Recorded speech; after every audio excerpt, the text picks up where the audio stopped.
तो इजराइल के साथ बढ़ रही तनातनी के बीच ईरान और रूस के बीच दोस्ती गहरी होती जा रही है। खबर है कि ईरान और रूस के बीच जनवरी 2025 में बड़ी रणनीतिक साझेदारी हो सकती है। दोनों देशों में बड़े रक्षा सौदे हो सकते हैं।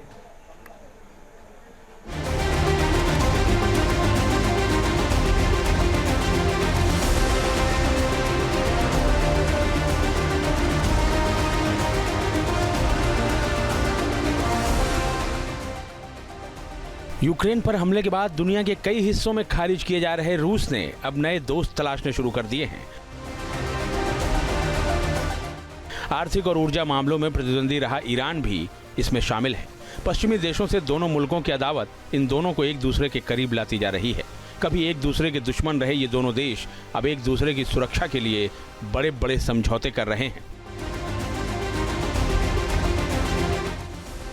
पश्चिमी देशों संग बढ़ रहा घमासान, करीब आते जा रहे हैं रूस और ईरान। रूस 3 साल से यूक्रेन के साथ जंग लड़ रहा है, तो वहीं ईरान और इजराइल के बीच लंबे वक्त से तनातनी चली आ रही है।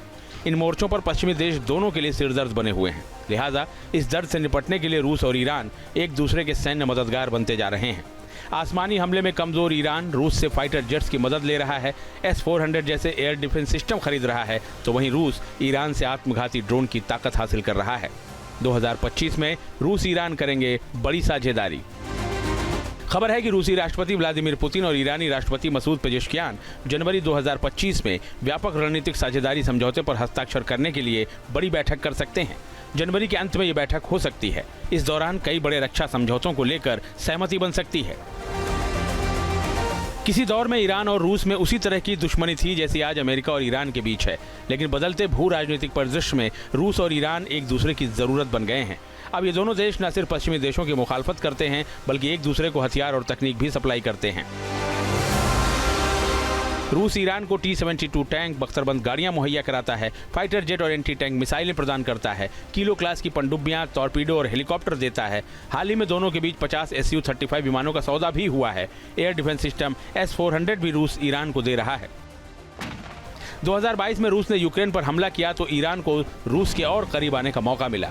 ईरान ने यूक्रेन के खिलाफ जंग में रूस को बड़ी मदद की।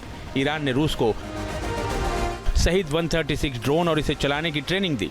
कम दूरी की बैलिस्टिक मिसाइलों की खेप मुहैया कराई। फतेह 110 और फतेह 360 और जुल्फिकर जैसी मिसाइलें मुहैया कराई। अब जबकि ईरान के प्रॉक्सी संगठनों की कमर तोड़ इजराइल ईरान पर हमले की तैयारी में जुटा है, तो रूस ईरान के साथ खड़ा नजर आ रहा है। वो न सिर्फ ईरान बल्कि उसके प्रॉक्सी संगठनों को भी हथियार देने पर गंभीरता से विचार कर रहा है। रूस की ये पहल इजराइल और दूसरे पश्चिमी देशों के लिए मुसीबत का सबब बन सकती है। अमेरिका को इसके लिए भी तैयार रहना होगा। Team news nation.